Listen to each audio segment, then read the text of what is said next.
விருதுநகரிலே அறிவு புரட்சிக்காக 4வது ஆண்டாக நடைபெற்றுக் கொண்டிருக்கிற புத்தக திருவிழாவில் இன்றைய நிகழ்வில் வரவேற்புரை வழங்கிய சகோதரியார் மலர்விழி அவர்களே, முன்னிலை வகிக்கிற கோட்ட பொறியாளர் பாக்யலட்சுமி அவர்களே, இங்கே நூல் வெளியீடு நிகழ்வை மிகச்சிறப்பாக நிகழ்த்திய எழுத்தாளர் மதுமிதா அவர்களே, தலைமையுரை வழங்க இருக்கிற சண்முகன் அவர்களே, இவ்வளவு நேரம் தொன்மமும் தொடர்ச்சியும் என்ற அருமையான ஒரு தலைப்பிலே ஆழமான ஒரு உரையை நிகழ்த்திய அருமைக்குரிய தமிழ்ச்செல்வன் ஐயா அவர்களே, நன்றியுரை வழங்க இருக்கிற ஹரி இளம்பழுதி அவர்களே, இன்னும் இங்கே வருகை தந்திருக்கிற அனைத்து தமிழ் நெஞ்சங்களே, உங்கள் அனைவருக்கும் என்னுடைய பணிவன்பான வணக்கங்கள். ஒரு பழமொழி தமிழ்ல உண்டு, நான் மழைக்கு கூட பள்ளிக்கூடத்தில் ஒதுங்க மாட்டேன்னு சொல்லுவாங்க. இப்போ மழைக்காக ஒதுங்கி இருக்கிறீங்களா, இல்லை மழை முடிகிற வரைக்கும் போக முடியலங்கிறதுக்காக உட்கார்ந்துருக்கிறீங்களா? எதுவா இருந்தாலும் எனக்கு தெரியல. இந்த மழையிலையும் இங்க இருக்கிற உங்களுடைய திருவடிகளுக்கு என்னுடைய வணக்கங்கள். எப்படி சொல்றோம், ரொம்ப உண்மைகளை பட்டவர்த்தனமாக ரொம்ப தெளிவாக ஐயா தமிழ்ச்செல்வன் அவர்கள் இங்கே தோல் உரித்து காட்டினார்கள். மனித குலம் கொஞ்சம் கற்பனை, கொஞ்சம் பொய், இன்னும் கொஞ்சம் சொல்ல போனா அது நம்பிக்கொண்டு இருக்கிற ஒரு விதமான பழைய நம்பிக்கைகள், அதுல இருந்து வெளியே வருவதற்கு மனித குலம் விரும்பாது. எந்த விஷயத்தையுமே கொஞ்சம் மிகைப்படுத்தி சொல்லுவது என்பது மனிதர்களுடைய இயல்பு. வீட்டில் ஒரு சின்னதா கொஞ்சம் பூரானுக்கு கொஞ்சம் பெருசு, அது மாதிரி ஒரு பாம்பு போச்சு, அதை அடிச்சான். அவன் சம்சாரம் பக்கத்து வீட்டுல போய் சொன்னா 5 அடிக்கு ஒரு பாம்பு எங்க வீட்டுக்காரர் அடிச்சாருன்னா. அந்த அம்மா தெருவில் எல்லாரையும் பார்த்து அவங்க வீட்டுக்காரர் 15 அடிக்கு ஒரு பாம்பு போச்சான் அப்படின்னு அவர் ஆரம்பிச்சார். 15 அடி அப்படின்னு. ஏன்னா சொல்றவங்க அந்தஸ்துக்கு ஏற்ற மாதிரி கூட்டிக்கணும். சொல்றவங்களுக்கு ஒரு அந்தஸ்து இருக்க, நம்ம அந்தஸ்துக்கு பூரான்னு சொல்ல முடியாது இல்ல. அதனால ஒரு பாம்பு ஆக்கணும், 5 அடி ஆக்கணும், அது 10 அடி ஆக்கணும், அவங்கவுங்க அந்தஸ்துக்கு. கடைசியில் அது என்ன ஆகி போச்சு, அனகோண்டாவா மாறிடுச்சு. அப்படி சுத்தி இப்படி சுத்தி அனகோண்டாவே ஆகி போச்சு.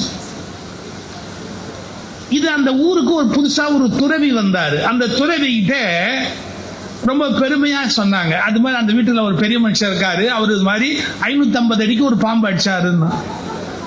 அவர் பயந்தே போயிட்டாரு.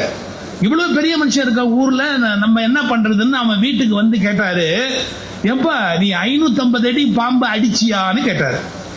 அவன் ஆமாம்னு சொல்லல, இல்லைன்னு சொல்லல. அனாவசியமா ஒரு பெருமையை இழக்கக்கூடாது. சும்மா அமைதியா இருந்து ஒரு விருது வருது, அதையே கெடுத்துக்குவானே அப்படின்ட்டு பேசாம நின்னான். அவருக்கு அவநம்பிக்கையினால மனைவியை கேட்கிறாரு, ஏமா இவர் 550 அடி பாம்பு அடிச்சாரான்னு. அந்த அம்மாக்கு இப்ப ரொம்ப சந்தோஷம், இவர் அவ்வளவு பெரிய ஆள் ஆயிட்டார் போல் இருக்குது, இதை நாமளும் கெடுக்க வேண்டாம் அப்படின்னு அந்த அம்மா சும்மா இருந்தது. அந்த வீட்டுல இருந்த சின்ன குழந்தை அதை பார்த்து கேட்டாரு, ஏன்னா உங்க அப்பா 550 அடி பாம்பு அடிச்சாரா அப்படின்னு. அந்த பையன் ஒரே ஒரு கேள்வி கேட்டான், செத்த பாம்பு வளருமா ஐயா? இந்த உலகத்துல செத்த பாம்பு எங்கேயாவது வளருமா ஐயா? நான் இதான் ஃபர்ஸ்ட் டைமா கேள்விப்படுறேன்னா. ஏன்? அது 2 அடி, அது செத்தது எப்படி 550 அடி ஆச்சுன்னா, இதை தெரிஞ்சுக்கணும்னா நீங்க இந்தியாவில் பிறந்து வளரணும். ஏதோ இத்தனோண்டு நடந்ததை நம்மால் ஊதி ஊதி ஊதி பெரிய விஷயமாக்கி அதுக்கே கோயில் கட்டி அதுல 10 பேர் வசூல் பார்த்து அதை சில பேர் எம்எல்ஏ எம்பி வரைக்கும் மேல போய் என்னென்ன பண்ண முடியுமோ அத்தனை அழிச்சாட்டியமும் பண்ணும். இத்தனோண்டு விஷயம் ஒண்ணுமே கிடையாது, ஊதுனா அவ்வளவுதான். இது எதனால வருகிறதுனா மனித மனத்துக்கு ஒரு பலவீனம் உண்டு. கொஞ்சம் எக்ஸாஜரேட் பண்ணலைன்னா நல்லா இருக்காது. எக்ஸாஜரேஷன் அப்படிங்கிறது மிகைப்படுத்துதல், தவிர்க்க முடியாது. இப்ப பாருங்களேன், நம்ம ஒரு வீட்டுல சாப்பிடுறோம், சாப்பாடு எப்படின்னா பிரமாதம், நீங்க மிகைப்படுத்தலைன்னா அவங்க வருத்தப்படுவாங்க, அடுத்த வேலைக்கு வந்தா போட மாட்டாங்க. ஒரு 7-8 சிக்கல் இருக்குது அனாவசியமா. அதை விட என்னன்னா கூட்டிட்டு வந்த புருஷனை திட்டுவாங்க, ஒரு ஆளை கொண்டாந்து நிறுத்தினி, அவன் ஒரு வரி கூட நல்லா இருக்குன்னு சொல்லாம தின்னுபிட்டு எருமாடு மாதிரி போறான் பாரு அப்படிம்பாங்க. ஸோ நம்ம என்ன பண்ணுவோம், நல்லா இருந்ததுங்க இது வரைக்கும் நான் சாப்பிட்ட சாப்பாட்டுல இது மாதிரி ஒரு சாப்பாடு சாப்பிட்டது இல்லை, கொஞ்சம் கொஞ்சம் புழுகுவோம். கொஞ்சம் புழுகலைன்னா நம்ம வாழ்க்கையை நடத்த முடியாது. ஆனா நம்ம எவ்வளவு தூரத்துக்கு மேல போறோம் அப்படின்னா, கொஞ்சம் மிகை பொய் அப்படியே மேல மேல மேல போறோம். நான் இதை குறை சொல்லல, இலக்கியமே அப்பதான் உருவாகும். கவிதைக்கு பொய் அழகுன்னு பாடலையா, கொஞ்சம் பொய் சேர்க்கறது தான் கவிதைக்கு அழகா இருக்கும், வேற வழியே கிடையாது. நீங்களாம் நல்ல பூத்துக்கிட்டு வரணும்னா ஆப்ப சோடா கொஞ்சம் சேர்த்துக்கிற மாதிரி. நான் நீங்களான்னு பொதுவாக தான் சொன்னேன் ஒழிய ஆம்பளையா பொம்பளையா அது யார் யாரெல்லாம் ஆப்ப சோடா போடுறீங்களோ அவங்க எல்லாருமே சேர்த்துக்குங்க. அதுல போய் நான் தலையிடுறதுக்கு தயாரா இல்லை. அது கொஞ்சம் போட்டா பூத்துக்கிட்டு வரும் பார்த்தீங்களா, அது மாதிரி கொஞ்சம் ஆப்ப சோடா போடணும் கவிதையில. இப்ப வீட்டுல குழந்தை அழுவுது, அம்மா தாலாட்டு பாடுற போது என்ன போடுவாங்க, குழந்தை அழுத கண்ணீர் ஆராய் பெருகி வர. இதை விட அந்த புழுகு ஆகாச புழுகு இருக்குதா? எங்கேயாவது ஆறு வருமா? வந்தா காவிரி தகராறே நமக்கு வராது. 2 குழந்தைய கிள்ளி விட்டா போறோம், அது பாட்டுக்கு ஆறா பெருகி வரும். நமக்கும் கர்நாடகாவுக்கும் தகராறே கிடையாது. ஒரு 8 பிள்ளைங்களை ஒன்னா வச்சுக்கிட்டா கதை முடிஞ்சு போச்சு இல்லையா? அது உண்மை இல்லை. அந்த தாயினுடைய மனம், அந்த குழந்தை அழுதது பெருசா தெரியுது, எக்ஸாஜரேஷன். குழந்தை அழுத கண்ணீர் ஆராய் பெருகி வர, அதில் யானை குளித்தேற குதிரை குளித்தேற வழிப்போக்கர் வாய் கழுவ. இதெல்லாம் தான் மிகைப்படுத்துதல். மிகைப்படுத்துவதை கூட சகிச்சுக்கலாம். ஆனா அதுக்கு அடுத்த ஸ்டேஜ் அவர் சொல்றது என்ன தெரியுங்களா? பொய்களை நியாயப்படுத்துதல். இந்த வித்தியாசத்தை நீங்க புரிஞ்சுக்கணும். பொய்களை நியாயப்படுத்துதல், இது எந்த வகையில நியாயத்தோட சேர்த்து ஒரு பொய்யை நியாயப்படுத்தி கொண்டே போலாமா? ஒரு சின்ன உண்மைங்க, நம்ம தெரிஞ்சிருக்கிற எல்லாருக்கும் தெரிஞ்சிருக்கிற ஒரு உண்மைங்க. என்ன? நாம் அனைவரும் இன்றைக்கு இந்தியாவில் பின்பற்றி கொண்டிருக்கிற இந்து மதம் என்பது பல மதங்களுடைய கூட்டமைப்பு. இவ்வளவுதான் ஒரு சிம்பிள் உண்மை. எப்படி 7-8 கடவுள் இருக்க முடியும்? சிவன் ஒரு முழுமுதற் கடவுள் சைவத்தில் இருக்குது, திருமால் அப்படின்னு ஒரு முழுமுதற் கடவுள் வைணவத்தில் இருக்குது, அன்னை காளி கொற்றவை அப்படின்னு ஒரு பெண்ணை வணங்குகின்ற வழிபாடு சக்தி வழிபாட்டில் இருக்குது. ஒரு எளிய விஷயம், அது ஒரு முழுமுதற் பொருள்னு அது கூட சாமி வடிவத்தை மாத்திரலாம். பிலாசபி அத்வைதம், துவைதம், விசிஷ்டாத்வைதம், சைவ சித்தாந்தம், எப்படி இவ்வளவு பிலாசாபிக்கல் பிரான்ச்சஸ் உண்டாக முடியும்? பிலாசபில எப்படி கிளாசிபிகேஷன் உள்ள வந்தது? ஒரு மதத்துக்கு ஒரு தத்துவம் தானே சார் இருக்க முடியும். அத்வைதம்னா அதை தோண்டி நின்று போட வேண்டியது தானே. அதுல எப்படி விசிஷ்டாத்வைதம் வர முடியும்? அதுல சைவ சித்தாந்தம் எப்படி வர முடியும்? சோ பிலாசபி நிறைய இருக்கு. ஐடியா ஐடல் அதாவது சிலை, அது வெவ்வேறு இருக்கு, வடிவம் நிறைய இருக்கு. அப்ப சிம்பிள் என்ன, நம்ம 7-8 பேர் ஒன்னா இருந்தோம், சண்டை கிண்ட போடாம நம்ம இருக்கணும்னா ஒரே வழி, லெட் அஸ் மெர்ஜ் டுகெதர். நம்ம இணைஞ்சுக்குவோம், அட்ஜஸ்ட் பண்ணிக்குவோம், கொஞ்சம் முன்ன பின்ன இருந்தாலும் பரவாயில்ல, நம்ம ஒன்னா இருந்துக்குவோம் அப்படின்னு பல்வேறு மதங்களை இணைத்து கொண்டது இந்து மதம். இந்த உண்மையை சொல்றதுல என்ன வருத்தம் இருக்குது? இந்த உண்மையை நம்ம எப்படி கொண்டு போறோம்னு கேட்டீங்கன்னா, அதை ஒரே மதமா ஆக்குவேன் அப்படின்னு பிடிவாதம் பிடிச்சு அவனை நசுக்கி இவனை நசுக்கி இவனை புழிஞ்சு அவனை புழிஞ்சு பயன் இல்லை. இன்னைக்கு சொல்ற பாருங்க, எவ்வளவு வன்முறைகளை பிரயோகித்தாலும் உண்மையை உங்களால் சாகடிக்க முடியாது. எவ்வளவு வன்முறைகளை பிரயோகித்தாலும் உண்மைகளை உங்களால் சாகடிக்க முடியாது. அது 5000 ஆண்டுகளுக்கு பிறகு கூட எழுந்து நின்று கர்ஜிக்க தொடங்கும். எப்படி நீங்க உண்மையை அழிச்சிட முடியும் இந்த உலகத்திலிருந்து? இட் இஸ் அஃபிலியேஷன், எல்லாத்தையும் இணைக்கப்பட்டது. எப்ப நீ சிவனை வச்சிருக்கியா வச்சுக்க, எதுக்கு பெருமாள் வச்சிருக்க திட்டுற? ஒண்ணு பண்ணலாம். என்ன, மதுரையில ஒரு கல்யாணம் பண்ணிட்டா சரியா போச்சு, மீனாட்சி கல்யாணம்னு ஒரு கல்யாணம் பண்ணி கூட்டிட்டு பாப்பா. பெருமாளும் அங்கேருந்து வந்தாரு, சிவபெருமான் கல்யாணம் பண்ணாரு, மீனாட்சி சிவபெருமானுக்கு திருமாலுக்கு தங்கச்சி அப்படின்னு ஒரு ஒருமைப்பாட்டை உண்டு பண்றோம். சோ என்ன புரிஞ்சுக்கணும், பலவிதமான மதங்களுடைய ஒருங்கிணைப்பாக ஒரு மதம் உருவாயிற்று அப்படிங்கறது ஒரு சிம்பிள் ட்ரூத். அது அதை நம்ம அப்படியே சொல்ல முடியாது. நாம சொல்ற மாதிரி திருப்பி சொல்லுன்னு ஆரம்பிச்சா ஒரு உண்மையை கூட பேசக்கூடாது அந்த நாட்டுல. இதோட அடுத்த நீட்சி எங்க வருது அப்படின்னு கேட்டீங்கன்னா, பல்வேறு நாடுகளுடைய ஒருங்கிணைப்பு தான் இந்தியா என்ற நாடு. பல நாடுகள் ஒன்றாச்சு. நீங்க ஆதி காலத்திலேருந்து கேளுங்க, 56 தேசத்து அரசர்களும் 56 தேசத்து அரசர்களும் அப்படின்னு சொல்லிட்டு இருந்தோம். காந்தகார் உட்பட, காந்தார தேசம் உட்பட நம்ம எல்லாத்தையும் சேர்த்து இணைச்சு சொல்லிக்கிட்டு இருந்தோம். 56 தேசத்து ராஜாக்கள், 56 தேசத்து ராஜாக்கள் அப்படி. அப்புறம் என்னாச்சு, ஒரு நெசசிட்டி நமக்கு ஏற்பட்டது. ஆங்கிலேயர்கள், முகலாயர்கள் அவங்களுடைய வரவுக்கு பிறகெல்லாம் இந்த நாட்டை கட்டமைக்கிற போது நம்ம என்ன பண்ண வேண்டியது, நம்ம எல்லாருமா சேர்ந்து ஒரு நாட்டை உருவாக்கிக்கலாம், நம்ம ஒத்துமையா இருக்கலாம், நம்ம ஏன் சண்டை போடணும், நமக்குள்ள பலவீனமா இருந்தா இன்னொருத்த வந்துருவான் அப்படின்னு.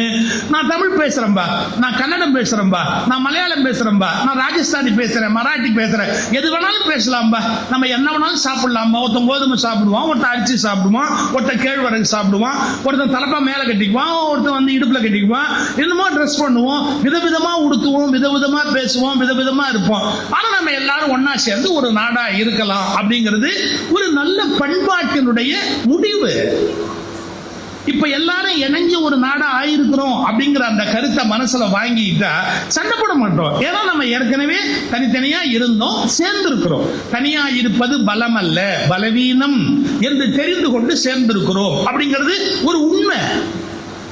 இந்த உண்மையை சொல்லாத, இந்த உண்மையை சொல்லக்கூடாது, மொழியெல்லாம் அப்படி பேசக்கூடாது, இனமெல்லாம் பேசக்கூடாது, தனித்தனியான மதங்கள்னு பேசக்கூடாதுன்னா எப்படி பேசாம இருக்க முடியும்? சார், எங்க பெரியப்பம்பையனாவே இருக்கலாம், என் சொத்துல ஒரு 5 ஏக்கர் ஆட்டையை போட்ட சும்மா இருப்பேன்னா? எங்க பெரியப்பம்பையனாவே இருந்தா கூட 5 ஏக்கர் ஆட்டையை போட்டவன், ஆனாலும் நான் அண்ணன்னு மரியாதை கொடுக்குறேன் இல்லையா? அது மாதிரி என்ன நடந்ததுங்கிற வரலாற்றை நான் எழுதி வச்சுக்க மாட்டேன்னா? எழுதி வச்சுக்காத, வரலாற்றை மாற்றி எழுது அப்படின்னா. உண்மைகளை வரலாற்றின் பக்கங்களிலிருந்து அழிக்கிற கொடூரமான முயற்சி அண்மை காலமாக அரங்கேறிக் கொண்டிருக்கிறது. இந்த உண்மைகளை வரலாற்றின் பக்கங்களில் இருந்து அழிப்பது நாம் உண்மைக்கு செய்கிற துரோகம். உண்மைக்கு செய்கிற துரோகத்தை காலம் மன்னிக்கவே மன்னிக்காது. ஏன்னா இயல்பா உண்மையை ஒத்துக்கிட்டோம் அப்படின்னா பிரச்சனையே வராது. இதுதானே சின்ன விஷயம். சரி, இப்போ நான் எனக்கு தலைப்பு கொஞ்சமோ பிரிவினைகள். இது பாரதியாருடைய வரி. ஒரு அப்பனையும் மகனையும் கேலி பண்றான். அப்ப 5 தலை பாம்புமா, அவன் 6 தலை பாம்புமா. நான் சொன்ன பாம்பு கதையை பாரதியை ஆரம்பிச்சுட்டான். இப்படி சொல்லி இவங்களுக்குள்ள பிரிவினைகள் எல்லாம் சகிக்க முடியலடா அப்படின்னு பாரதி பாடுறான். கொஞ்சமோ பிரிவினைகள், இந்த மனிதர்களுக்குள்ள பிரிவினைகள் கொஞ்சம் நஞ்சமா அப்படின்னு பாட்டுல கேட்கிறான். வசனத்துல என்ன எழுதுறான் ஒரு இடத்துல பாரதி, இந்த 4 வர்ணம்னு பிரிச்சிருக்காங்க பாருங்க. அவரு அதை சொன்னாரு, மேல் வர்ணம் 1 2 3 4ன்னு. அத ஒரு யானைய ஒரு யானைப்பாகன் பேசுறதா பாரதி வச்சுட்டு, இவனுக்கு கொஞ்சமாவது அறிவு இருக்கா, யானையில சூத்திர யானைன்னு ஒண்ணு இருக்குன்னு பேசுறானேன்னு பாரதி கோவப்படுறாரு. யானையில சூத்திர யானை, யானையில சத்திரிய யானைன்னு பேசுறான், இவனுக்கு அறிவு இருக்கா அப்படின்னு பாரதி வசனத்துல ஒரு இடத்துல கேள்வி கேட்கிறாரு. அப்ப இந்த மனிதர்கள் எதனாலேயோ பிரிச்சு பிரிச்சு பிரிச்சு பிரிச்சு பார்த்து சமூகம் பலவீனம் அடைகிறது, சமூகம் நாறுகிறது, சமூகம் பகைகளால் வெட்டி சாய்கிறது, சமூகம் நாகரிகமற்ற சமுதாயமாக பிறரால் காரி துப்பப்படுகிறது. சார், இன்னும் ஒரு நாட்டில், இவ்வளவு வளர்ந்த நாட்டில் ஒரு கோயிலுக்குள்ள ஒருத்தர் சாமி கும்பிட்றதுக்கு போக முடியாதுன்னு ஒருத்தன் அடாவடித்தனமா சாதிச்சான்னா, வெளியில இருக்கிற மற்றவன் இந்தியாவை பார்த்து காரி துப்ப மாட்டானா? என்னடா நாடு வச்சிருக்கிறீங்க நீங்க? ஒருத்தன் கோயில போய் சாமி கும்பிடுறா கூட உள்ள விட மாட்டேங்கிறீங்களே, என்னடா நியாயம் இது? கேட்க மாட்டானா? அதனால நம்ம என்ன பண்றோம், நம்முடைய குறைபாடுகளை களையணும், நம்முடைய பிரிவினைகளை களையணும் அப்படின்னு சொல்றோம். இப்போ நீங்க ஒன்ன புரிஞ்சுக்கணும், பிரிவு என்பது வேறு, நல்ல கவனிக்கணும். பிரிவு என்பது வேறு, பிளவு என்பது வேறு, பகிர்வு என்பது வேறு. நீங்க நல்ல ஆழமா சிந்திச்சு பார்த்தா தான் தெரியும். பிளவு என்பது வேறு, பிரிவு என்பது வேறு, பகிர்வு என்பது வேறு. இது மூணையும் கன்ஃபியூஸ் பண்ணிக்க கூடாது, ரொம்ப முக்கியமான விஷயம். பாருங்களேன், இப்போ ஒரு செடி நல்லா வளருதுங்கிறதுக்கு என்ன அடையாளம் தெரியுங்களா? அந்த செடி வந்து ஒரு 2 கிளை 3 கிளை 4 கிளையா அது அப்படி தன்னை அப்படியே பிளந்து கொண்டே போனாதான் அது ஒரு வகையான வளர்ச்சிக்கு அடையாளம். விவசாயம் தெரிஞ்சவங்களுக்கு தெரியும் என்ன, அந்த காம்பை கிள்ளி, அந்த முன்பகுதியை கிள்ளி விடுவாங்க, இலப்பகுதியை கிள்ளி விடுவாங்க. கிள்ளி விட்டா என்ன ஆகும்னா உடனே 3 கிளையா வரும், கிளைச்சிக்கிட்டு வரும். அப்போ அதிகம் பூ பூக்கும், அதிகம் காய் காய்க்கும், அதிக விளைச்சல் கிடைக்கும் விவசாயிக்கு, இல்லைங்களா? அப்போ ஒன்றை கட் பண்ற போது அது 3ஆ விரிஞ்சுக்குது, 5ஆ விரிஞ்சுக்குது அப்படின்னா அது நன்மை தருதா கெடுதல் தருதா? அது பிரிகிற போது ஏகப்பட்ட காய் கொடுக்குது, ஏகப்பட்ட நன்மையை கொடுக்குது. அது வளர்ச்சி. எனவே வளர்ச்சிக்காக செய்கிற பிரிவுகள் தவறற்றவை. அதை இயற்கை வச்சிருக்கு, வளர்ச்சிக்காகவே சில பிரிவுகளை வச்சிருக்கு. இப்போ மெடிக்கல் ஃபீல்ட் அப்படிங்கறத எடுத்தீங்கன்னா, அன்னைக்கெல்லாம் ஒரே ஒரு டாக்டர், ஒரே விதமான ட்ரீட்மெண்ட் தான். ஆனா இன்னைக்கு ரொம்ப அக்கிரமம் ஜாஸ்தியா போச்சு, அது வேற சமாச்சாரம். இப்ப நீங்க போய் சொன்னீங்கன்னா, டாக்டர் கை வலிக்குதுன்னா, அறிவில்லாம பேசுறியப்பா, இடது கையா வலது கையான்னு விவரமா சொல்ல மாட்டேன். ஏன்? நான் இடது கை ஸ்பெஷலிஸ்ட், அவர் வலது கை ஸ்பெஷலிஸ்ட். டாக்டர் நான் வலது கை, நான் இடது கை ஸ்பெஷலிஸ்டுக்கு லெட்டர் தரேன், நீ அவரை போய் பாரு. ஆனா நான் லெட்டர் கொடுக்கறதுக்கு 1000 ரூபாய் கொடுத்துட்டு போயிடும். வெறும் லெட்டர் கொடுக்கறதுக்கு 1000 ரூபாய் கொடுத்துட்டு போயிடும். கொண்டு போய் இடது கை ஸ்பெஷலிஸ்ட் நீங்க போனீங்கன்னா அவர் கேட்பார், இப்படி பொறுப்பு இல்லாம பேசினா நான் என்ன பண்ண முடியாது? கையில 5 விரல் இருக்குது இல்ல, 5 விரல்ல எந்த விரல்ல வலிக்குதுன்னு சொன்னாதான் நான் ட்ரீட் பண்ண முடியும். ஏன்னா நான் ஒரு விரலுக்கு தான் நான் பார்ப்பனே ஒழிய மற்ற 4 விரலுக்கு நான் பார்க்கறது இல்லை. இப்போ ஸ்பெஷலைசேஷன் அப்படி போயிடுச்சு மெடிக்கல் ஃபீல்ட்ல, அது பாட்டுக்கு கிடைச்சிக்கிட்டே போகுது.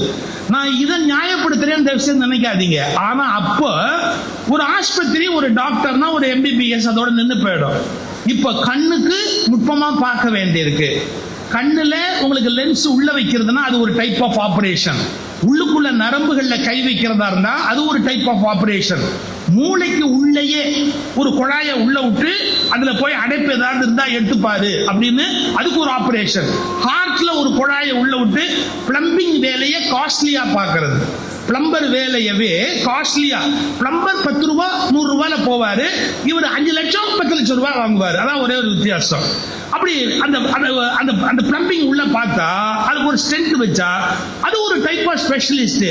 இந்த வளர்ச்சி சரிங்கிறீங்களா தப்புன்றீங்களா? மெடிக்கல் ஃபீல்டோட growth இன்எவிட்டபிள், தவிர்க்க முடியாதது. அது ஒரு வளர்ச்சி. நான் சின்ன பையனா இருந்த போது இருந்திருப்பேன்ல, எப்படியா சின்ன பையனா எல்லாமே இருந்திருப்போம் லைஃப்ல. இருந்தப்ப எங்க ஊர்ல ஒரு டாக்டர் இருக்காரு. அவரு நார்த் இந்தியன். 12 பைசா தான் வாங்குவாரு. அப்போ நாங்க ஸ்கூல் படிக்கிற காலத்துல நாங்க அவற்றை அடிக்கடி போய் பார்ப்போம். எதுக்குன்னு கேட்டீங்கன்னா, எத்தனை நாள் லீவு வேணும் அப்படின்னு கேட்பாரு. பசங்க போனாலே அவர் என்ன நோயெல்லாம் கேட்க மாட்டாரு, உனக்கு எத்தனை நாள் லீவு வேணும் அப்படிம்பாரு. நாங்க உடனே 3 நாள் அப்படிம்போம். 1 வாரம் தர்றேன் அப்படின்னு, உடம்பு சரியில்லை 1 வாரம் இவனுக்கு லீவு வேணும்னு எழுதி கொடுப்பாரு. எவ்வளவு நல்ல டாக்டர் பாருங்க அவரு. அதனால நாங்க அவர்கிட்ட தான் போவோம். அவர்கிட்ட நாங்க போய் உட்கார்ந்துருக்கும் போது ஒரு தடவை குய்யோ மொழியோன்னு அடிச்சு அழுதுகிட்டு ஒரு அம்மா ஓடியாருந்தது. இங்க தபதபான ஓடியாரு. என்னமோ நடந்து போச்சுன்னு அவர் ரூம்ல இருந்து வெளியே ஓடியாராரு. என்னம்மா ஏன் கத்துறீங்க? அவர் வெளியே ஓடியாராரு. இங்க இருந்து, ஐயா மாறி போச்சியா, ஐயா மாறி போச்சியா, ஐயா மாறி போச்சு. என்ன மாறி போச்சு? இந்த அம்மா பேரு பழனி அம்மாள். பொன்னியம்மாள்ங்கிற பிரிஸ்கிரிப்ஷனுக்கு மருந்து கொடுத்துட்டாங்க. இவரு கம்பவுண்டர் கொண்டு போய் கொடுத்த உடனே இந்த பழனி அம்மாளுக்கு பதிலாக பொன்னியம்மாள் பிரிஸ்கிரிப்ஷனையும் மருந்தி அந்த அம்மாட்ட கொடுத்துட்டாரு அவரு. அது மாறி போயிட்டு அந்த அம்மா சாப்பிட்டுச்சு. அது என்னமோ ஆயிடுவோமோன்னு பயந்துக்கிட்டு ஓடியாரு. மாறி போச்சுங்கோ, மருந்து மாறி போச்சுங்கோ, மருந்து சீட்டு மாறி போச்சுங்கோ. அவர் சொன்னார் பாருங்க ஒரு வார்த்தை, கவலைப்படாதீங்க, நான் இப்ப மாற்றி கொடுக்குறேன் அப்படின்னு பேப்பரை வாங்கினாரு. இவரை பொன்னியம்மாள் அடிச்சுட்டு பழனியம்மாள்னு எழுதி கையில கொடுத்துட்டு போலாம் நீங்கோ. அவருக்கு பொன்னியம்மாளுக்கு ஒரே மருந்து தான், பழனியம்மாளுக்கு ஒரே மருந்து தான். இந்த கம்பவுண்டர் இவ்வளவு பெரிய ஜாடியில சேப்பு கரல்ல ஒண்ணு கலக்கி வச்சிருப்பான் ஒரு பக்கத்துல. அப்புறம் ஏதோ ஒரு மாத்திரையை பொடிச்சு நியூஸ் பேப்பர்ல மடிச்சு 3 பொட்டலம் வச்சிருப்பான். இது 2 தவிர ஒரு மருந்தே கொடுக்க மாட்டார். 12 பைசாக்கு வேற எவ்வளவு கொடுக்க முடியும் அவரால்? ஆனா அவர் ஒரு காலத்துல மருத்துவம்னு சொன்னார். இன்னைக்கு நம்ம அப்படி ஒரு மருத்துவத்தை போவோமா? கொஞ்சம் யோசிச்சு பாருங்க. செஸ்ட்னா அது ஒருத்தர் இருக்காரு, லங்ஸுக்கு ஒருத்தர் இருக்கிறாரு. அப்போ இத நீங்க இந்த பிரிவுகள் வளர்ச்சின்னு சொல்வீங்களா? அதைத்தான் நான் வேற மாதிரி சொல்றேன். அந்த பிரிவுகள் பிளவுகளும் அல்ல, பிரிவுகளும் அல்ல, அவை பகிர்வுகள். பகிர்ந்து கொள்ளுதல். நான் இதை கவனிக்கிறேன், நீ அதை கவனி, நீ இதை கவனி. பகிர்வுகள் அற்ற ஒரு சமூக அமைப்பு உருவாகாது. இந்த விழா வெற்றியா நடக்கணும்னா மாவட்ட ஆட்சித்தலைவர் என்னென்ன பண்ணிருப்பாரு யோசிச்சு பாருங்க. ஒவ்வொருத்தருக்கும் ஒரு பொறுப்பு கொடுத்திருப்பாரு. இந்த ஸ்டேஜ் இப்படி இருக்கணும், மைக் இப்படி இருக்கணும். வரவேற்பு நன்றி ஒரு சொல்லணும்னா நல்ல தமிழ் தெரிஞ்ச நல்ல ஒரு நபர்கிட்ட ஒப்படைக்கணும். இதை நீங்க பாருங்க, வெளியிலேருந்து வர்றவங்களுக்கு யார் வரவேற்கிறது, யார் வழி அனுப்புறது, பத்திரிகைக்காரங்களை யார் கவனிக்கணும், உட்கார்றவங்க எப்படி உட்காரணும், புத்தக கம்பெனிக்காரங்க யார் யார் வருவாங்க, கரண்ட் பிரேக் ஆனா என்ன பண்றது, தூய்மையா வச்சுக்கிறதுக்கு என்ன பண்றது, ஒவ்வொருத்தருக்கும் ஒரு அலோகேட் பண்ணிருப்பார், பிரிச்சு பிரிச்சு பிரிச்சு பிரிச்சு வேலைகளை கொடுத்திருப்பார். இதை நீங்க தவறுன்னு சொல்வீங்களா? 100க்கு 100 வெற்றிகரமா ஒரு காரியத்தை நடத்தணும்னா பிரித்து கொடுக்கிறது, ஒரு வேலையை பகிர்ந்து கொடுக்கிறது அப்படிங்கறத தவிர்க்க முடியுமா? அதை நீங்க பிரிவினைகள்னு சொல்ல முடியுமா? என் கூட பேசுற சாந்தாமணின்னு ஒரு அம்மா பேசும்போது தான் சொல்லுவாங்க, மருமக கல்யாணம் ஆகி வந்த உடனே இந்த அம்மா ரொம்ப மெஜஸ்டிக்கா சொன்னாங்களாம், பாருமா ஒரு வீடுங்கிறது ஒரு நாடு மாதிரி, இது ஜன்னல் கம்பிகளுக்குள் நடக்கிற ஒரு அரசாங்கம், இதுல என்னென்ன இலாக்கா யார் யாருக்குன்னு பிரிச்சுக்கணும். உங்க மாமனார் இருக்கிறாருல்ல, ஆமா அவர் தான் நிதி அமைச்சர், அவரு நிதி அமைச்சர், நான் தான் காவல்துறை, யார் மாமியார், நான் தான் காவல்துறை. அப்புறம் என் பொண்ணு இருக்கிறாள்ல, ஆமா அவ எப்படின்னு கேட்டீங்கன்னா மற்ற நிர்வாகங்கள் பிடபிள்யூடி மாதிரி பொதுப்பணித்துறை, மற்ற விஷயம்லாம் அவ கவனிச்சுக்குவா. இந்த மருமக மெதுவா கேட்டா, அத்தை என்னவா வச்சிருக்கிறீங்க அப்படின்னு கேட்டா, ஒண்ணும் இல்லம்மா வீடு பெருக்கி தொடச்சு துணிலாம் சுகாதாரத்துறை இதெல்லாம் உனக்கு ஒப்படைச்சிருக்கிறோம், இதெல்லாம் நீ மறக்காம செய்யி அப்படின்னு இதான் உனக்கு பகிர்ந்து கொடுத்துருக்க.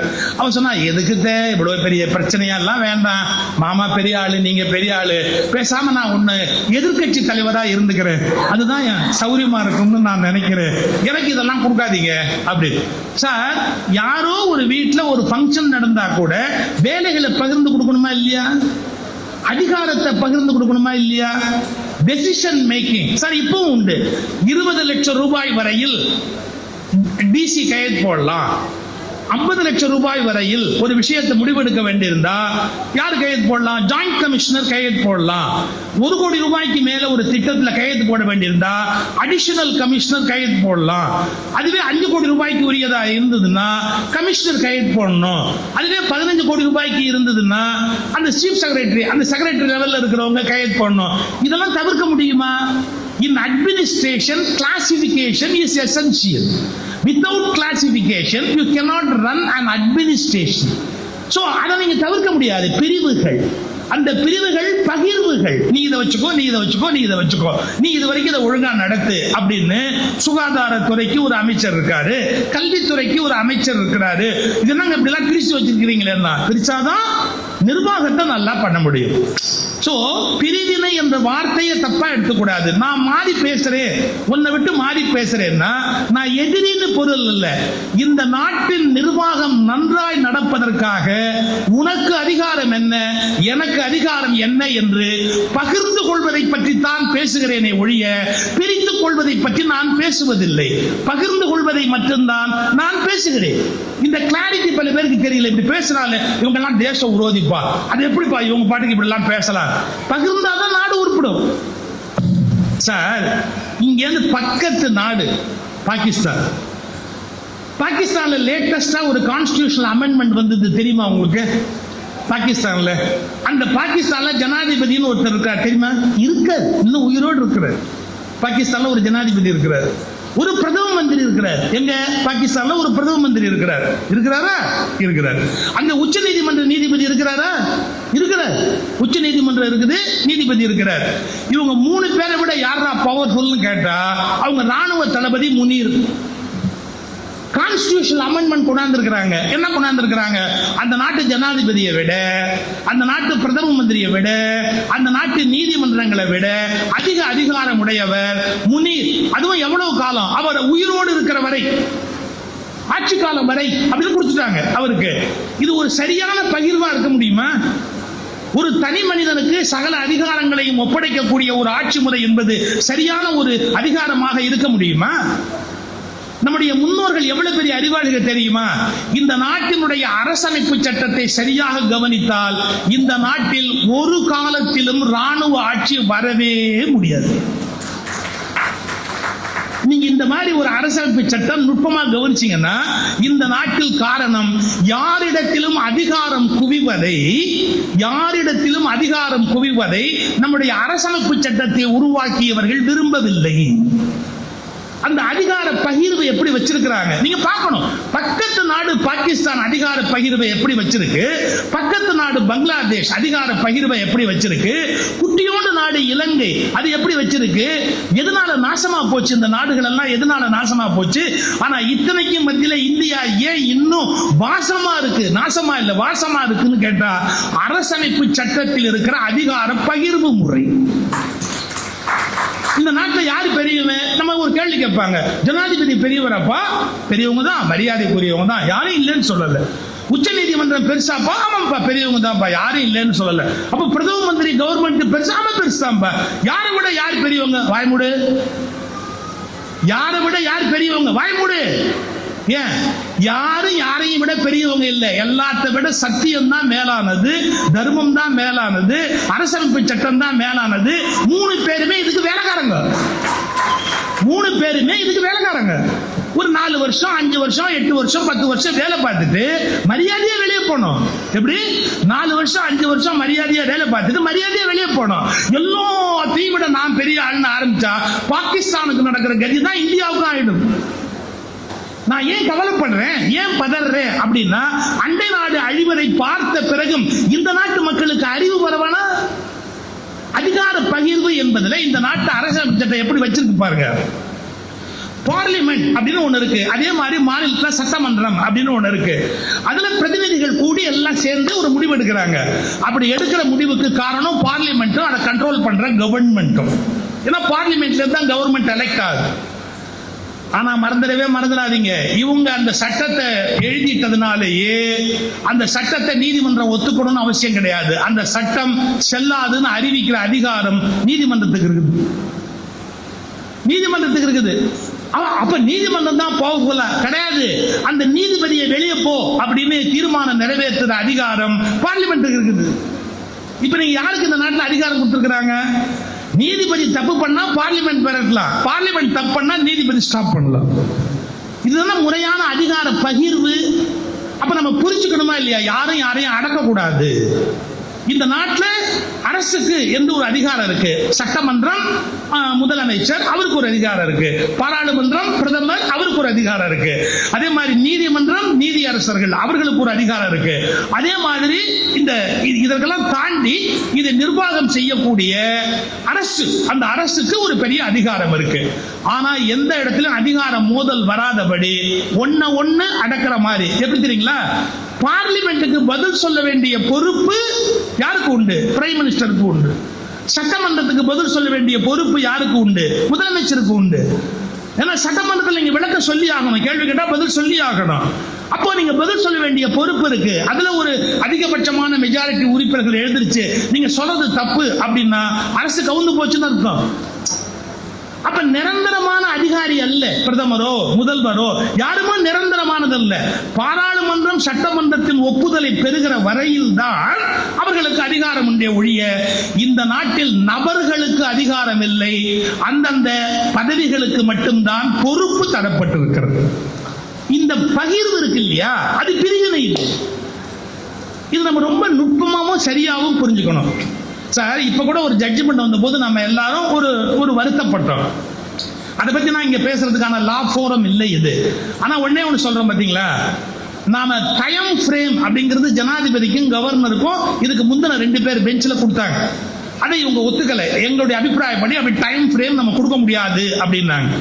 அதுல என்ன சிக்கல் இருக்குன்னு லா நல்லா படிச்சவங்களுக்கு தெரியும். கான்ஸ்டிடியூஷன்ல இல்லாத ஒரு விஷயத்தை நீதிமன்றம் ப்ரொனவுன்ஸ் பண்ண முடியாது. கான்ஸ்டிடியூஷன்ல இல்லாத ஒரு விஷயத்தை நீதிமன்றம் ப்ரொனவுன்ஸ் பண்ண முடியாது. இங்க ஒரு வேக்யூம், ஒரு காலி இடம் இருக்கு, இங்க நேரம் கெடு பிக்ஸ் பண்ணல, நேரம் கெடு பிக்ஸ் பண்ணுங்க அப்படின்னு சொல்றதுதான் ஒரு நீதிமன்றம் சொல்ல முடியுமே ஒழிய 10 நாள் 15 நாள் 20 நாள் அவங்க சொல்ல முடியாது. சோ அந்த சட்டத்தை அணுகுகிற போது கான்ஸ்டிடியூஷனை மையமா வச்சு ஒரு முடிவுக்கு வர்றாங்க. அதே நேரத்தில் இன்னொரு விஷயத்தை கிளியர் பண்றாங்க. there cannot be 2 drivers. ஒரு என்ஜினை ஓட்டுறதுக்கு 2 டிரைவர் இருக்க முடியாது. there cannot be 2 drivers. Chief minister தான் டிரைவரை ஒழிய கவர்னர் டிரைவர் இல்லை. ரொம்ப கிளியரா அந்த தீர்ப்புல ஒரு கோடி காட்டிட்டு போறாங்க. கவர்னர் டிரைவர் இல்லை, எலெக்டட் கவர்மெண்ட் மட்டும்தான் டிரைவரா இருக்க முடியும் அப்படிங்கிற. இதான் அதிகார பகிர்வு. இவருடைய பொறுப்பு என்ன, அவருடைய பொறுப்பு என்ன? இப்ப நீங்க யோசிப்பீங்க, இது கொஞ்சம் வழவழா குழகுழான்னு இல்லையா அப்படின்னா, தர்மமே அப்படிதான் இருக்கும், வழவழா குழகுழான்னு தான். ஒரு சைடு எடுத்து பேச முடியாது. ஏன் பேச முடியாதுன்னா, ஒரு சைடு எப்பவுமே நியாயமா இருக்காது. ரெண்டு சைடையும் எடுத்து பார்த்து தான் ஒரு முடிவுக்கு வர வேண்டியிருக்கும். இல்ல என்ன ஒரே ஒரு சிக்கல் தெரியுங்களா, எவ்வளவுதான் நீங்க சட்டம் எழுதினாலும் அதை நிறைவேற்றுற மனுஷன் மனசுக்குள்ள கல்மிஷம் இருந்தா அதை காப்பாற்ற முடியாது. எத்தனை வேணாலும் அறங்களை கொண்டு வரலாம், ஆனா நிறைவேற்றுறவன் மனசுக்குள்ள கல்மிஷத்தோட இருந்தான்னா நீங்க எப்படி ஒரு தர்மத்தை நிலைநாட்ட முடியும்? அப்ப நிறைவேற்றுற மனுஷனுக்கு தூய்மை இருக்கணும். இன்னும் சரியா சொல்லட்டுமா, நம்முடைய அரசமைப்பு சட்டத்தை வடிவமைத்தவர்கள் இவ்வளவு மோசமானவர்கள் எல்லாம் உயர்ந்த பதவிகளுக்கு வருவார்கள் என்று அப்போது நினைத்து பார்க்கவில்லை. இதான் உண்மை. இதை சொல்றது நான் கொஞ்சம் கூட வெட்கப்படவே இல்லை. நம்முடைய அரசமைப்பு சட்டத்தை உருவாக்கியவர்கள் இவ்வளவு மோசமானவர்கள் எல்லாம் இந்த இடங்களில் வந்து உட்காருவார்கள் என்று அவர்கள் கனவிலும் நினைக்கவில்லை. அதனால பெருந்தன்மையா விட்டுட்டு போயிட்டாங்க. என்ன பெருந்தன்மையா, ஒரு டேட்டுக்கு எல்லாம் போடல, 5 நிமிஷத்துக்குள்ள சொல்லு, 10 நிமிஷத்துக்குள்ள முடிவு சொல்லு, 30 நாளைக்குள்ள சொல்லுன்னு சொல்லல. அவங்க முடிவை எடுக்கிற அளவுக்கு கண்ணியமா இருப்பாங்கன்னு நம்புனாங்க. எடுக்காம நான் அழிசாட்டியம் பண்ணுவேன்னு யாராவது நம்புவாங்களா? அப்ப நம்முடைய அரசமைப்பு சட்டத்திலையும் தவறு இல்லை, அதை படித்த அதை அமைத்தவங்களுக்கும் தவறு இல்லை. கண்ணியமற்றவர்கள் உயர்ந்த பதவிகள் இருப்பதால் தான் மிக மிக மோசமான சிக்கல்கள் நாட்டில் ஏற்பட்டு கொண்டிருக்கின்றன. இதை மக்கள் தானே புரிஞ்சுக்கணும். எந்தெந்த இடத்துல என்னென்ன மாதிரியான அந்த வாக்கு சுத்தம், மனதில் ஒரு நேர்மை, நடுநிலை தவறாமல் நடக்க வேண்டிய கடப்பாடு உயர்ந்த பதவியில இருக்கிறவங்களுக்கு அது இருக்கணும். சார் பல பேர் நம்ப மாட்டாங்க, இந்திரா காந்தி காங்கிரஸ் பிரசிடென்டா மாறுறாங்க, ஜவஹர்லால் நேரு அப்ப பிரைம் மினிஸ்டர் இருக்கார், நம்புவீங்களா? ஒரு பீரியடு அந்த அம்மா ஒரு ஸ்டேட் கவர்மெண்ட் டிஸ்மிஸ் பண்ண சொல்றாங்க. நேரு முடியாதுன்னு, பண்ண முடியாது அப்படிங்கிறாரு. காங்கிரஸ் கமிட்டி பிரசிடென்ட், காங்கிரஸோட முடிவு டிஸ்மிஸ் பண்ணணும், பண்ணக்கூடாது நேரு சொல்றாரு. ஏன்னா ஒரு மாநில அரசுக்குன்னு சில மரியாதை இருக்கு, அவங்க கொள்கைகளை வகுப்பாங்க, நமக்கு பிடிக்கலங்கிறதுக்காக நாம அதை டிஸ்மிஸ் பண்ணக்கூடாது அப்படின்னு. கொஞ்சம் யோசிச்சு பாருங்க, நேருவோட அணுகுமுறையில் எவ்வளவு ஒரு கிளாரிட்டி இருந்தது. எல்லாரும் இன்னைக்கு நேருவை குறை சொல்றான், வாய்க்கிழியா குறை சொல்லிக்கிட்டே இருக்கிறான். நேரு சொன்னார் தவறு, அவங்க மக்களால தேர்ந்தெடுக்கப்பட்டவங்க, அவங்களை நாம உடனே டிஸ்மிஸ் பண்ணக்கூடாது. டிஸ்மிஸ் பண்ணலாம்னு கான்ஸ்டிடியூஷன்ல ப்ரொவிஷன் இருக்கலாம், நம்ம அதை யூஸ் பண்ணக்கூடாது அப்படின்னு. இந்த இடம் தான் தகுதியான மனிதர்கள் மேலே உட்கார்ந்து இருக்கிற போது அவங்க என்ன பண்றாங்க, எவ்வளவு பலம் அந்த சட்டத்தில் கொடுக்கப்பட்டாலும் பயன்படுத்த மாட்டாங்க. அதை பயன்படுத்தக்கூடாது, இது கொஞ்சம் வாய்ப்பு கொடுப்போம், கொஞ்சம் வாய்ப்பு கொடுப்போம் அப்படின்னு வாய்ப்பு கொடுக்குறாங்க. இந்த நுட்பத்தை நம்ம புரிஞ்சுக்காம எல்லாமே அரசமைப்பு சட்டத்தில் எழுதியிருக்கணும்னா ஓரளவு தெளிவாக எழுதுறது. இது ஒரு பக்கம் இருந்தா கூட என்னுடைய தனிப்பட்ட கருத்துல எந்த மாற்றமும் இல்லை. என்னுடைய தனிப்பட்ட கருத்து, இந்தியாவுக்கு கவர்னர் என்ற பதவியும் ஜனாதிபதி என்ற பதவியும் தேவையற்ற செலவீனம். இந்திய அமைப்புக்கு கவர்னர் என்ற பதவியும் ஜனாதிபதி என்ற பதவியும் பல ஆயிரம் கோடி மக்கள் வரி பணத்தை வீணாக்குகிற ஒரு முறையற்ற செயல். அந்த என்னுடைய அபிப்பிராயத்தை நான் மாற்றிக்க தயாராகவே இல்லை. நபர்களுக்காக நான் இதை சொல்லல, நான் அந்த கான்செப்டை வச்சு சொல்றேன். பிரிட்டிஷ்காரர்கள் ஆண்ட போது நமக்கு கவர்னர்கள் இருந்ததில் நியாயம் இருந்தது. நம்மை வேவு பார்ப்பதற்காக அவர்கள் கவர்னர்களை வைத்தார்கள். ஆனால் ஜனநாயக நாட்டில் நம்மை வேவு பார்ப்பதற்கு இன்னொருவன் வேண்டியது இல்லை. நாம் சுதந்திர மனிதர்கள். இன்னும் கவர்னர் என்ற பதவி நீடிப்பது என்பது நம்முடைய அவமானத்தின் அடையாளம். ஒரே வார்த்தை, அந்த பதவி நீடிப்பது அவமானத்தின் அடையாளம். நான் தனி மனிதர்களை விமர்சிக்கவில்லை, அந்த பதவியே பெரும் சுமை, தேவையற்ற ஒரு. நம்முடைய ஜனாதிபதி பொறுத்தா ஒரு பிளேன் எவ்வளவு பாதுகாப்பு தெரியுங்களா? 200 கோடி 300 கோடி சபரிமலைக்கு வந்து சாமி கும்பிட்டாங்கன்னு வச்சுங்க, எத்தனை கோடி செலவு பண்ண தெரியுமா? நீங்களும் நானும் அப்படி செலவு பண்ண முடியுமா? 100 கோடி ரூபாய் செலவு இல்லாம ஜனாதிபதி சாமி கும்பிட முடியாது தெரியுமா உங்களுக்கு? அப்படி சாமி கும்பிட வேண்டியிருக்கா? நான் கேட்கிறேன், 100 கோடி ரூபாய் செலவு பண்ணி ஒரு ஒத்த ஆள் போய் சாமி கும்பிட வேண்டியிருக்கா? யாரு வரி பணம், யாருடைய பணம், யாரும் கேட்கறது இல்லை. அதே நேரத்தில் நான் சொல்றேன், தேர்ந்தெடுக்கப்பட்ட பிரதமருக்கு நான் அதை சொல்லல. பிரதமர் பாதுகாக்கப்பட வேண்டியவர், மக்களால் தேர்ந்தெடுக்கப்படுகிறவர். அவருக்கு ராணுவம் பாதுகாப்பு கொடுப்பதில் இருக்கிற நியாயம் ஜனாதிபதிக்கு செலவு செய்வதில் இல்லை என்பதை தயவு செய்து புரிந்து கொள்ள வேண்டும். நம்ம எல்லாத்துக்கும் ஒரே அர்த்தம் பண்ணிக்க கூடாது. இது ஒரு கோணம். நான் சொல்றது பிரிவு என்பது வேறு, பகிர்வு என்பது வேறு. இந்த பகிர்வை பிரிவாக நினைத்து குழப்பிக் கொள்வது என்பது நல்லது அல்ல. அப்புறம் மனித இயல்பு என்பது என்னன்னா, எதை எடுத்தாலும் அதுல இருக்கிற பிளவு பிரிவை பெருசுபட்டியே பேசுறது. எனக்கு அவனுக்கு ஒத்து போவாது. ஏன் ஒத்து போவாது? அதெல்லாம் தெரியாது. எனக்கு அவனுக்கும் ஒத்து போவாது. நீங்க யூடியூப்ல பாத்தீங்களா? ஐயா சொன்னார், நல்லா சொன்னார். நீங்க ரீல்ஸ்ல எதை வேணாலும் நகர்த்தலாம், மேடையில் எங்களை நகர்த்த முடியாது அப்படின்னு. நான் ரொம்ப ரசிச்சேன் அந்த இடத்த. உண்மைதான். அதாவது ஒரு கோணத்துல நீங்க சிந்திச்சு பார்க்க வேண்டிய ஒரு பகுதி. ஆரம்பிச்சோம் வேலைக்கு போயிட்டு ஒரு சின்ன சின்ன விஷயங்களை பெருசா பேசுறது. பாருங்களேன், திருநெல்வேலியில ஒரு சமூகம் இருக்கு. நான் ஜாதி பேரெல்லாம் சொல்ல விரும்புறது இல்லை, ஆனா நீங்க புரிஞ்சுக்கணும். அதே சமூகம் தஞ்சாவூர்லயும் இருக்கு. இவங்க தஞ்சாவூர் அப்படின்னு சொல்லி அதை சொல்லுவாங்க, அதை திருநெல்வேலி அப்படின்னு சொல்லுவாங்க. இது ரெண்டு கல்யாணம் பண்ணாங்கன்னா கல்யாண மண்டபம் தகராறாயிடும். என்ன தகராறு தெரியுங்களா? நிஜமா நல்ல நான் கண்ணால பார்த்தது. திருநெல்வேலி அது ஒரு சமூகம் இருக்கு, வேளாளர், அதுக்கு வேற ஒரு பேர் இருக்கு. தஞ்சாவூர் பக்கத்தில் இருக்கிற வேளாளர். கல்யாண மண்டபம் நடந்தா கல்யாண மண்டபத்தில் பெரிய தகராறு நடக்கும். மாப்பிள்ளை எப்போ வந்தாலும் 2 ஸ்வீட் வைக்கணும் ஒரு பகுதியில், ஒரு இதில் 1 தான் வைப்பாங்க. இது முதல் தகராறுக்கு காரணம். 1 2 கல்யாணம் பண்ணாம 1 கல்யாணம் பண்ணதே பெரிய விஷயம் இல்லையா? அதை விட்டு ஸ்வீட் 2 வைக்கலன்னு யாராவது தகராறு பண்ணுவாங்களா? சரி, இதுவாது பரவாயில்ல. ஒரு கல்யாணம் பண்றது சார், ஒரு கேள்வி பண்ண கலாட்டா நான் உட்கார்ந்துருக்கிறேன், ஒரு கல்யாணத்தையும் நிறுத்திச்சு. என்ன, எங்கள் எல்லாம் 6 சுத்து முறுக்கு வைப்பாக, இவங்க 3 சுத்து முறுக்கு வச்சிருக்காங்க. நம்ம எப்படி இந்த வீட்டை கல்யாணம் பண்றது?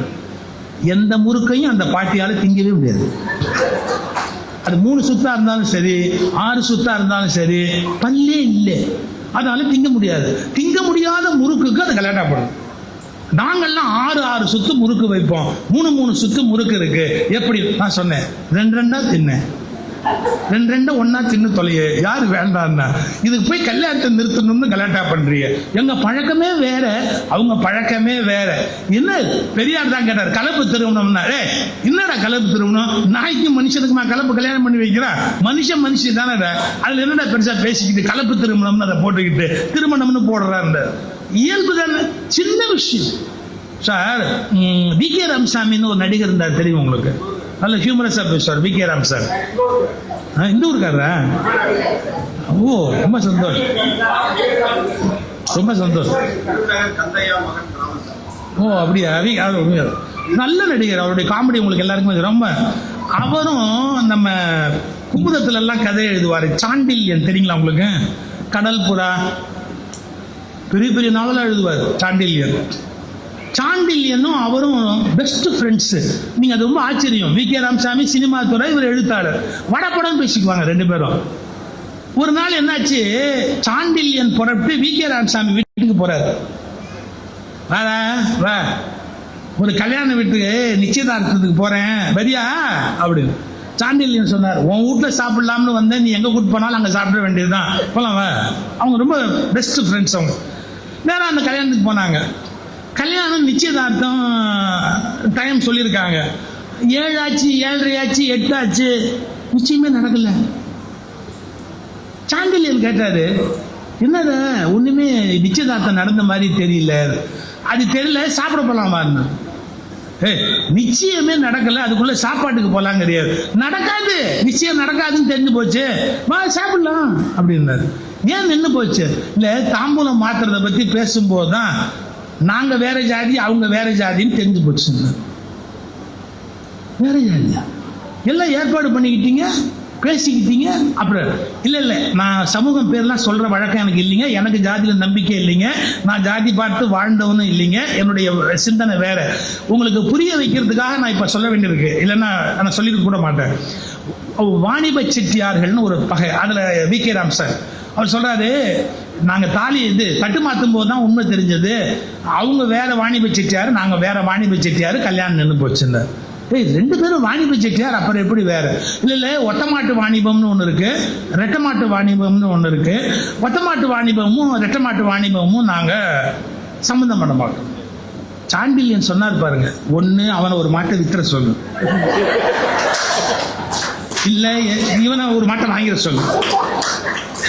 என்னப்பா நீங்க இப்ப நீங்க யாருமே மாடு வச்சு வாணிபம் பண்ணல, எல்லாரும் லாரி வச்சு பெருசு பெருசா வியாபாரம் பண்ணிட்டு இருக்கிறீங்க. லாரி வச்சு வியாபாரம் பண்ற போது என்ன ஒத்த மாட்டு வாணிபம் ரெட்ட மாட்டு வாணிபம்னு பேசிக்கிட்டு என்னப்பா பேச்சு கூப்பிடு அப்படின்னு 2 வீட்டையும் பேசி அந்த கல்யாணத்தை சாண்டில்யம் நடத்தி வச்சாரு.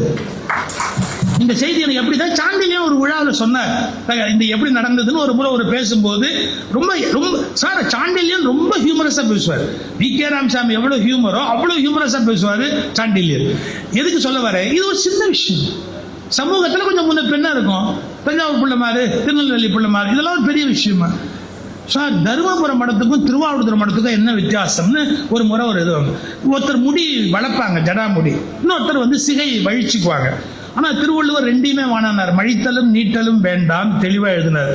மழிக்கிறது ஒரு மரபு துறவுல, நீட்டுறது ஒரு மரபு, இது 2 வித்தியாசம். அப்புறம் என்ன வித்தியாசம் சொல்லிக்கிட்டே வந்தாங்க. ஒரு வித்தியாசம் சொன்னா சார் நான் அசந்து போயிட்டேன். இவங்க வேஷ்டியை இடது பக்கம் வச்சு கட்டுவாங்க, அவங்க வேஷ்டியை வலது பக்கம் வச்சு கட்டுவாங்க. யாரா இருந்தாலும் வேஷ்டி கட்டினா சட்டம். என்ன எனக்கு ஆச்சரியமா இருக்கு, வேஷ்டி இடது பக்கம் வச்சு கட்டினா நடக்கிறதுக்கு எது வசதியோ அப்படி வச்சு கட்ட வேண்டியது தானே. ஒவ்வொருத்தருக்கு கால் அமைப்பு ஒவ்வொரு மாதிரி வரும், அவ்வளவுதான். அதுல என்ன வேஷ்டியை மாற்றி கட்டுறது சின்ன விஷயம். அது இந்த குருமார்களை பின்பற்றவங்க தன்னுடைய குருமா இதை பெருமைப்படுத்துறதுக்கு கூட 4 விஷயத்தை பெருசா எக்ஸாஜரேட் பண்ணி பேசுவாங்க. இதெல்லாம் அட்டர் ஃபூலிஷ்னஸ், அட்டர் ஃபூலிஷ்னஸ். உண்மையான இறைநிலை என்பதை உணர்ந்தவர்கள் இது போன்ற பிளவுகளை பெரிதுபடுத்தி பேசிக் கொண்டிருக்க மாட்டார்கள். கொஞ்சம் யோசிச்சு பார்க்கணுமா இல்லையா? சார் இதெல்லாம் விட ஒரு பெரிய கொடுமை. நான் குன்றக்குடி அடிகளாரோடு கூட பயணிச்சவர். கோயம்புத்தூர்ல ஒரு மாநாடு கோயம்புத்தூர்ல இல்ல, தமிழ்நாடு தெய்வீக பேரவை தொடங்குறாங்க. அந்த மாநாட்டில் சார் கோயம்புத்தூர்ல இருந்து வந்திருந்த 2 சாமியாரோட மதுரையில இருந்து வந்திருந்த சாமியாரும் திருவாவூர்ல இருந்து வந்திருந்த சாமியாரும் ஒன்னா சாப்பிட மாட்டோம் நாங்க சார், ஒன்னா சாப்பிட மாட்டோம் அப்படின்னா. ஏன் அப்படின்னு, அவங்கெல்லாம் பஞ்சத்துக்கு சாமியாரானவங்க, நாங்க பரம்பரையா சாமியாரானவங்க.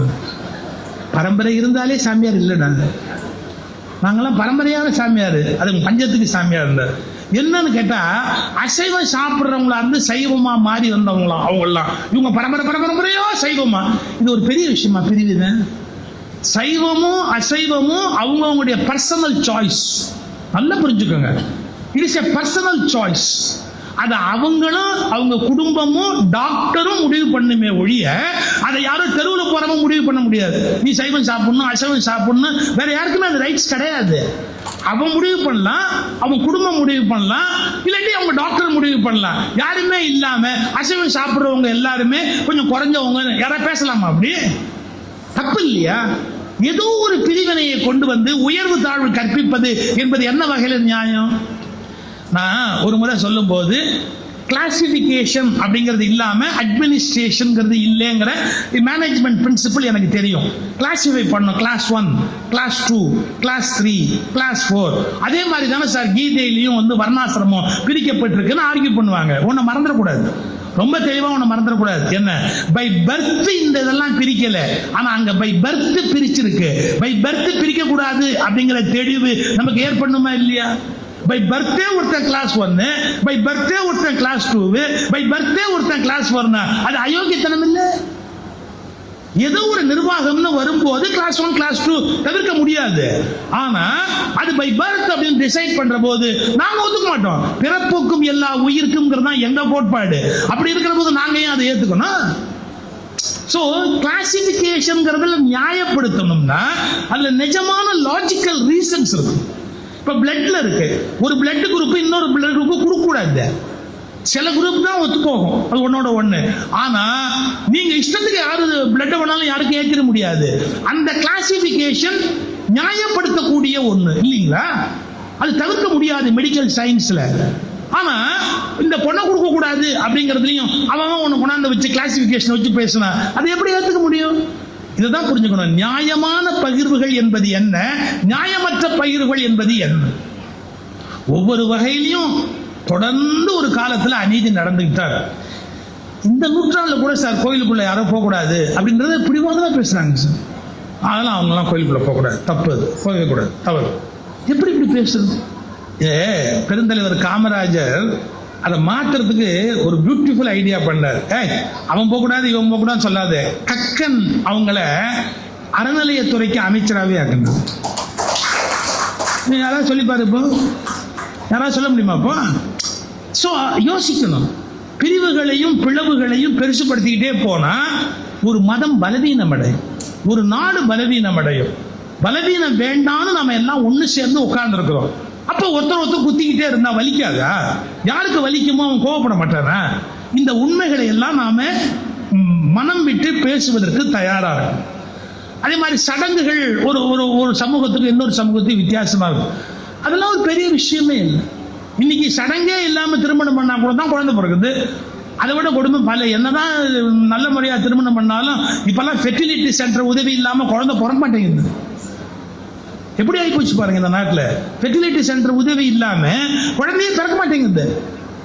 அப்ப நம்ம என்ன புரிஞ்சுக்கணும்? சடங்குகள்லாம் ஒரு பெரிய விஷயம் அல்ல. அவைகளை தலைமையில தூக்கி வச்சுக்கிட்டு பிரிவினைகளை பெருசா பேசிக்கிட்டு கோபப்பட்டு சண்டை போட்டு உறவுகளை முறிச்சு இவைகள் எல்லாம் மாற்றப்பட வேண்டியது. நான் முதல்ல தொட்ட அந்த விஷயம் தான். இந்திய அரசமைப்பு சட்டத்தில் அதிகார பகிர்வு என்பதை எப்படி வச்சிருக்கிறாருன்னா, யாரும் ஒருத்தரை இன்னொருத்தர் மேவிட முடியாது. இவங்க தான் ஃபுல் பவர். கிடையவே கிடையாது. ஏன்னு கேட்டீங்கன்னா, ஒரு மினிஸ்ட்ரியை டிஸ்மிஸ் பண்ற ரைட்டு பிரசிடென்ட் இருக்கு. ஒரு மினிஸ்ட்ரி செல்லாதுன்னு அறிவிக்கக்கூடிய அதிகாரம் உச்ச நீதிமன்றத்துக்கு இருக்கு. பீகார்ல ஒரு டெசிஷன் எடுத்தாங்க. பீகார் சட்டமன்றம் உருவான போது மெஜாரிட்டி இப்ப இல்ல, மெஜாரிட்டி சரியா வரலன்னு சொல்லி ஐயா அப்துல் கலாம் பீரியட்ல அந்த ஸ்டேட் அசம்பிளியை டிசால்வ் பண்ணாங்க. கோர்ட் ஒத்துக்கலையே, கோர்ட் ஒத்துக்கல. அந்த அவங்க சட்டசபையை ஃபேஸே பண்ணாம இத கவர்னர் பிரசிடென்ட்டுக்கு எழுதி டிசால்வ் பண்ணது தவறு. ஜனாதிபதி தவறுதலாக வழிநடத்தப்பட்டார். ஜட்ஜ்மெண்ட்ல வார்த்தை அப்துல் கலாமுக்கு கோர்ட் கொடுத்த வார்த்தை, ஜனாதிபதி தவறுதலாக வழிநடத்தப்பட்டார் அப்படி. அந்த வார்த்தைக்கு அவர் துடிச்சு போயிட்டாரு. நான் திருப்பி சொன்னேன் அதை டிஸ்மிஸ் பண்ண வேண்டான்னு. என்னை கட்டாயப்படுத்தி டிஸ்மிஸ் பண்றது இல்லை, கையெழுத்து போட வச்சாங்க. ஆனா அதுக்காக நான் விலகிறதுக்கு கூட தயாரா இருக்கிறேன் அப்படின்னார் டாக்டர் அப்துல் கலாம். இதை எதுக்கு சொல்ல வரேன்? ஒரு சட்டமன்றத்தில் அதை நீக்குகிற உரிமை ஜனாதிபதிக்கு சட்ட புஸ்தகத்தில் இருக்கு. நீக்கியது செல்லாது என்று அறிவிக்கிற உரிமை உச்ச நீதிமன்றத்துக்கு இருக்கு. எவ்வளவு பியூட்டிஃபுல்லா பின்னிருக்காங்க பாத்தீங்களா அந்த அதிகாரத்தை. ஜனாதிபதி ஒரு உத்தரவு போடுறாரு, அந்த உத்தரவு செல்லாதுன்னு போடுறதுக்கு ரைட்டு. நான் ராமாயணத்துல ஒரு வார்த்தை சொல்றது, அனுமன் வந்து நிக்கிறான், அவனை கொல்லுன்னு ராவணன் உத்தரவு போட்டதா பாட்டுல வரும். கொல்மின், இவனை கொல்லுங்கடா அப்படின்னு. அப்போ ஒருத்த எந்திரிச்சு நில்மின் அப்படிமா, அதாவது stay. Ravanan government GO issue பண்ணது, அதுக்கு ஸ்டே யார் இஷ்யூ பண்ண முடியும்? கோர்ட் தான் இஷ்யூ பண்ண முடியும். கம்பன் எவ்வளவு பியூட்டிஃபுல்லான கவிஞன் தெரியுங்களா? கொல்மின் என்றான், நில்மின் என்றான், அதுக்கு கவுண்டர் யாரு? கொல்மின் என்றான் ராவணன், நில்மின் என்றான் நீதியான்னு போட்டான். என்ன நீதியான்? அட்மினிஸ்ட்ரேட்டிவ் பவரை விட ஜுடிஷியல் பவர் கூட அப்படிங்கறத அன்னைக்கு இலக்கியம் எழுதுகிற போதே கம்பன் கோடிட்டு காட்டிட்டு போறான். அட்மினிஸ்ட்ரேட்டிவ் ஆர்டர் கொல்மின், நில்மின் அப்படின்ற ஸ்டே நீதியான்னு போட்டான். நீதி உள்ளவன் அதை நிறுத்துவதற்கு வலிமை உடையவன் அப்படின்னு போட்டான். சோ ஜுடிஷியலுடைய தன்மையை நாம புரிஞ்சுக்கணும். அதே மாதிரி நீ சின்ன குழந்தைங்க யாரையாவது கூப்பிட்டு நீ எந்த ஸ்கூல் படிக்கிற அப்படின்னு கேட்டீங்கன்னா ஸ்கூல் பேர் சொல்லும். எந்த கிளாஸ் படிக்கிற? 7th standard. ஆ பிரிவு அப்படின்னு. நம்ம ஆ பிரிவு இல்லாம கேட்டோம் இல்ல. சோ செக்ஷன் பிரிக்கிறானே, அதெல்லாம் பிரிவினையா? இல்ல. நிர்வாக வசதிக்காக செக்ஷன் பிரிக்கிறான். ஒரு 200 குழந்தைங்க படிக்குது அப்படின்னா எப்படி ஒருத்தரே பாடம் சொல்ல முடியும்? 40 குழந்தைங்க 5 செக்ஷன் வைக்கிறோம் அப்படின்னா அதுல உயர்வு தாழ்வு கிடையாது. அதனால இந்த 3 விஷயத்தை புரிஞ்சுக்கங்க. பிரிவு வேறு, பிளவு வேறு, பகிர்வு வேறு. சில பிரிவுகள் தவிர்க்க முடியாதவை, அது கிளாசிபிகேஷன். ஆனா அந்த பிரிவை குறை சொல்லக்கூடாது, அது நிர்வாக வசதிக்காக ஏற்படுத்தப்பட்டது. ஆனா அது பிறவியிலேயே வந்து விட்டது என்று பேசுவது நியாயமற்ற ஒரு பேச்சு. எனவே எங்கு பிரிவுகள் தேவை, எங்கு பிரிவுகள் தேவையில்லை என்பதை பற்றிய தெளிவு நம்முடைய மனதில் வர வேண்டும். இத்தகைய அறிவு புத்தகங்கள் கொடுக்கிற அறிவு, நல்ல சிந்தனையாளர்கள் கொடுக்கிற அறிவு நமக்கு மிகப்பெரிய தெளிவு கொடுப்பதற்கு வாய்ப்பு இருக்கிறது. எனவே பாரதி இன்னும் மறுபடியும் கொஞ்சமோ பிரிவினைகள் என்று அழுது வருத்தப்படுகிற வாய்ப்பை ஏற்படுத்தக்கூடாது. பாரதி மகிழும்படியாக நாம் ஒன்றுபட்டால் ஒன்று தாழ்வு, நம்மில் ஒற்றுமை நீங்கள் அனைவருக்கும் தாழ்வு என்று வேற்றுமையில் ஒற்றுமை என்கிற இந்திய பண்பாட்டை காப்பாற்றுவோம். நன்றி.